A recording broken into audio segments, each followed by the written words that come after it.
हरे कृष्णा, राधे राधे। और आप सभी का एक बार फिर से स्वागत है हमारे YouTube चैनल केशु शॉर्ट्स में। वीडियो को शुरू करने से पहले आपसे प्रार्थना है कि वीडियो को लाइक और शेयर जरूर करें और वीडियो को पूरा सुने, बीच में अधूरा न छोड़ें। तो वीडियो में आगे हम आज के हमारे पाठ को आगे जारी रखते हैं। जहां से हमने कल समाप्त किया था वहीं से आगे हम शुरू करेंगे। यह आध्यात्मिक तथा ईश्वरीय जीवन का पथ है जिसे प्राप्त करके मनुष्य मोहित नहीं होता। यदि कोई जीवन के अंतिम समय में भी इस तरह स्थित हो तो वह भगवत धाम में प्रवेश कर सकता है। मनुष्य कृष्ण भावनामृत या दिव्य जीवन को एक क्षण में प्राप्त कर सकता है और हो सकता है कि उसे लाखों जन्मों के बाद भी प्राप्त न हो। यह तो सत्य को समझने और स्वीकार करने की बात है। महाराज ने अपनी मृत्यु के कुछ समय पूर्व कृष्ण की शरणागत होकर ऐसी अवस्था प्राप्त कर ली।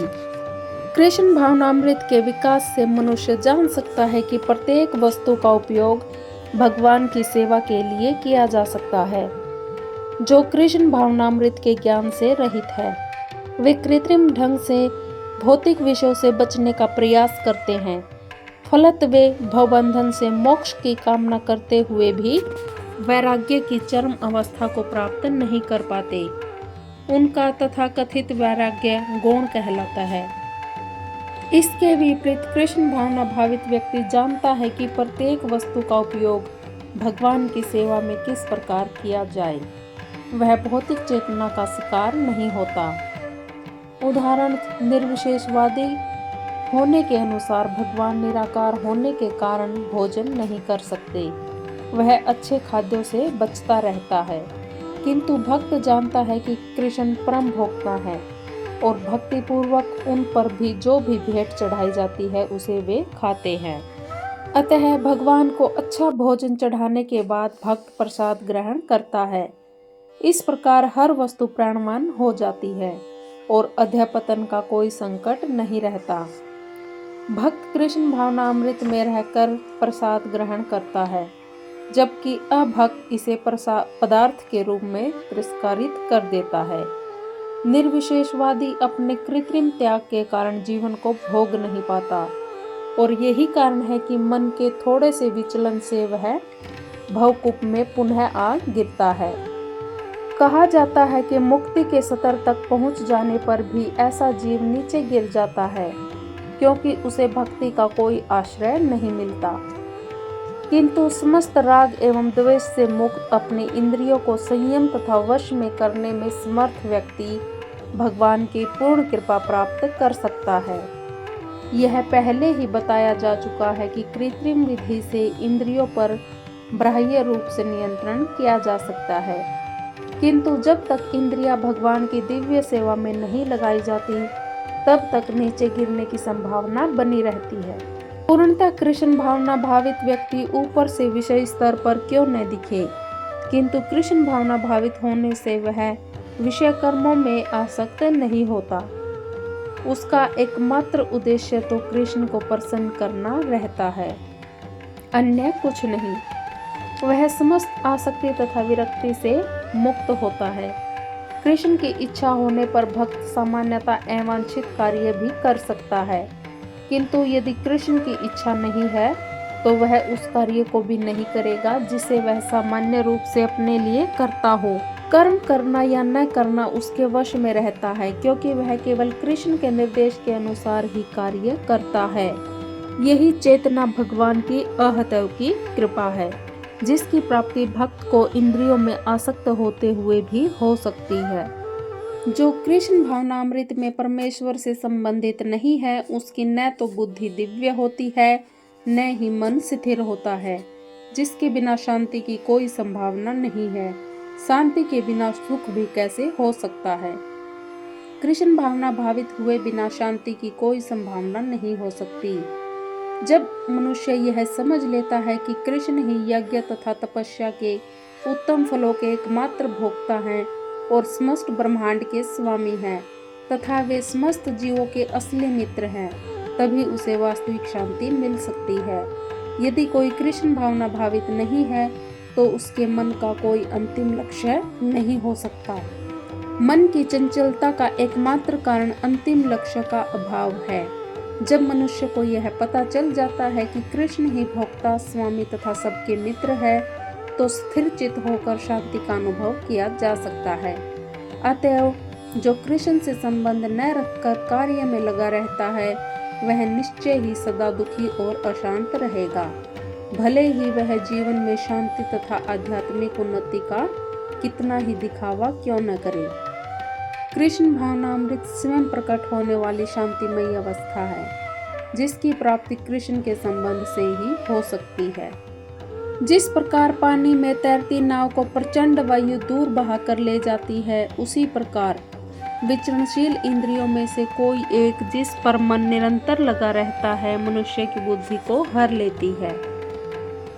यदि समस्त इंद्रियां भगवान की सेवा में न लगी रहे और यदि इनमें से एक भी अपनी तृप्ति में लगी रहती है, तो वह भक्त को दिव्य प्रगति से विपथ कर सकती है, जैसा कि महाराज अम्बरीश के जीवन में बताया गया है।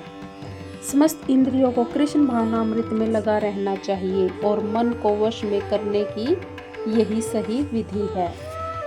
अतः हे महाबाहु, जिस पुरुष की इंद्रियां अपने अपने विषयों से सब प्रकार से विरत होकर उसके वश में है, उसी की बुद्धि निसंदेह स्थिर है।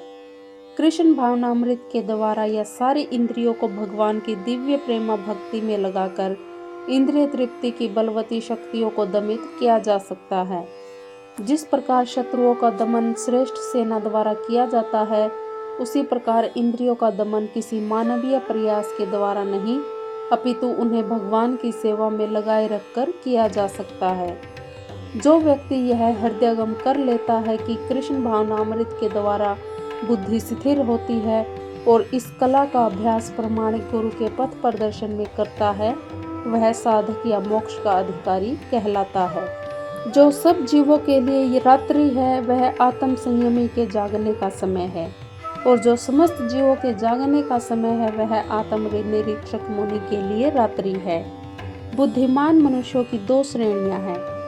एक श्रेणी के मनुष्य इंद्रिय तृप्ति के लिए भौतिक कार्य करने में निपुण होते हैं।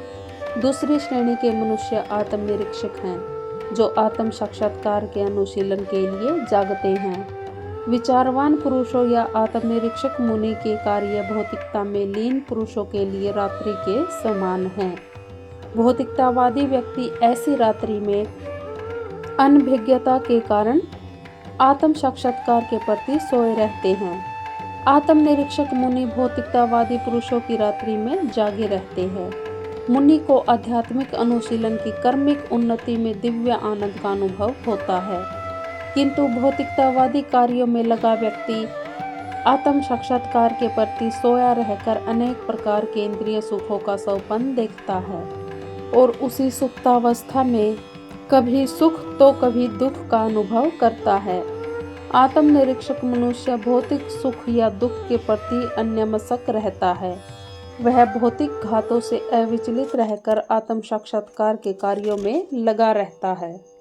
जो पुरुष समुद्र में निरंतर प्रवेश करती रहने वाली नदियों के समान इच्छाओं के निरंतर प्रवाह से विचलित नहीं होता और जो सदैव स्थिर रहता है, वही शांति प्राप्त कर सकता है।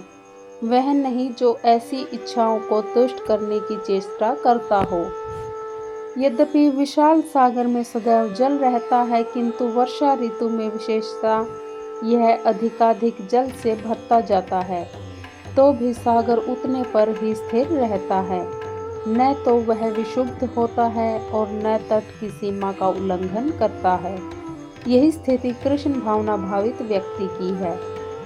जब तक मनुष्य शरीर है, तब तक इंद्रिय तृप्ति के लिए शरीर की मांगें बनी रहेंगी, किंतु भक्त अपनी पूर्णता के कारण ऐसी इच्छाओं से विचलित नहीं होता। कृष्ण भावना भावित व्यक्ति को किसी दूसरी वस्तु की आवश्यकता नहीं होती, क्योंकि भगवान उसकी सारी आवश्यकताएं पूरी करते रहते हैं। वह सागर के तुल्य होता है, अपने में सदैव पूर्ण, किंतु वह अपने कार्य में स्थिर रहता है और इंद्रिय तृप्ति की इच्छा से रंच भर भी विचलित नहीं होता। कृष्ण भावना भावित व्यक्ति का यही प्रमाण है कि इच्छाओं के होते हुए भी वह कभी इंद्रिय तृप्ति के लिए उन्मुख नहीं होता। वह भगवान की दिव्य प्रेमा भक्ति में तुष्ट रहता है।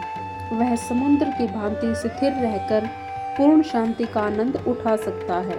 किंतु दूसरे लोग जो मुक्ति की सीमा तक इच्छाओं की पूर्ति करना चाहते हैं, फिर भौतिक सफलताओं का तो क्या कहना, उन्हें कभी शांति नहीं मिल पाती। कृष्ण भावना भावित पुरुष भगवत सेवा में सुखी रहता है, उसकी कोई इच्छा नहीं होती। वह तो भवबंधन से मोक्ष की भी कामना नहीं करता। कृष्ण के भक्तों की कोई भौतिक इच्छा नहीं रहती, इसीलिए वे पूर्ण शांत रहते हैं। इंद्रिय तृप्ति के लिए कुछ भी इच्छा न करना, दूसरे शब्दों में कृष्ण भावना भावित होने की इच्छा वास्तव में इच्छा शून्यता है। इस शरीर को मिथ्या ही आत्मा माने बिना तथा संसार की किसी वस्तु में स्वामित्व रखे बिना श्री कृष्ण के नित्य दास के रूप में अपनी यथार्थ शक्ति को जान लेना ही कृष्ण भावनामृत की सिद्ध अवस्था है। जो इस सिद्ध अवस्था में स्थित है वह जानता है कि श्री कृष्ण ही प्रत्येक वस्तु के स्वामी हैं। अतः प्रत्येक वस्तु का उपयोग उसकी तुष्टि के लिए किया जाना चाहिए। अर्जुन आत्मतुष्टि के लिए युद्ध नहीं करना चाहता था, किंतु जब वह पूर्ण रूप से कृष्ण भावना भावित हो गया तो उसने युद्ध किया, क्योंकि कृष्ण चाहते थे कि वह युद्ध करे। उसे अपने लिए युद्ध करने की कोई इच्छा न थी, किंतु वह श्री कृष्ण अर्जुन ने अपनी इच्छाओं के लिए नहीं बल्कि श्री कृष्ण की इच्छाओं के लिए युद्ध किया। भौतिक दृष्टि से इच्छा शून्य व्यक्ति जानता है कि प्रत्येक वस्तु भगवान श्री कृष्ण की है। इस ज्ञान पर कि प्रत्येक जीव कृष्ण का अंश स्वरूप है, जीव की शाश्वत स्थिति कभी न तो कृष्ण के तुल्य होती है न उनसे बढ़कर। इस प्रकार कृष्ण भावनामृत का यह ज्ञान ही वास्तविक शांति का मूल सिद्धांत है। यह आध्यात्मिक तथा ईश्वरीय जीवन का पथ है, जिसे प्राप्त करके मनुष्य मोहित नहीं होता। यदि कोई जीवन के अंतिम समय में भी इस तरह स्थित हो तो वह भगवत धाम में प्रवेश कर सकता है। मनुष्य कृष्ण भावनामृत या दिव्य जीवन को एक क्षण में प्राप्त कर सकता है, और हो सकता है कि उसे लाखों जन्मों के बाद भी प्राप्त न हो। यह तो सत्य को समझने और स्वीकार करने की बात है। बौद्ध दर्शन के अनुसार इस भौतिक जीवन के पूरा होने पर केवल शून्य शेष रहता है, किंतु भगवत गीता की शिक्षा इससे भिन्न है। वास्तविक जीवन का शुभारंभ इस भौतिक जीवन के पूरा होने पर होता है। स्थूल भौतिकतावादी के लिए यह जानना पर्याप्त होगा कि इस भौतिक जीवन का अंत निश्चित है, किंतु आध्यात्मिक दृष्टि से उन्नत व्यक्तियों के लिए इस जीवन के बाद अन्य जीवन का प्रारंभ होता है।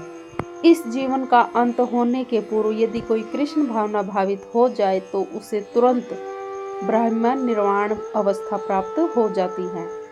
भगवत धाम तथा भगवत भक्ति के बीच कोई अंतर नहीं है, क्योंकि दोनों चरम पद हैं।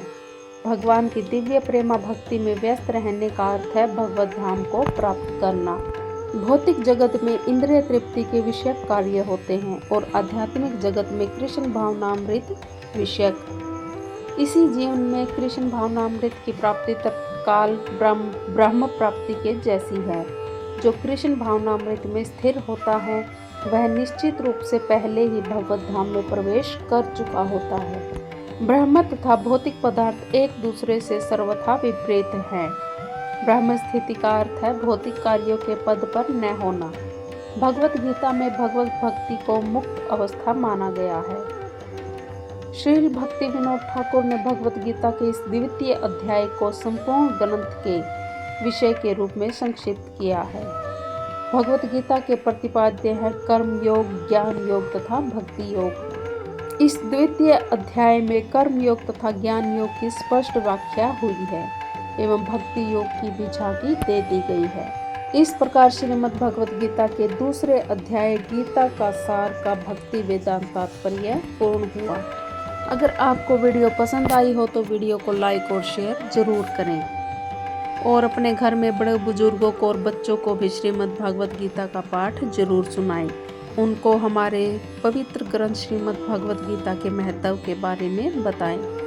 भगवान श्री कृष्ण आप सभी के ऊपर अपनी कृपा बनाए रखें। हरे कृष्णा।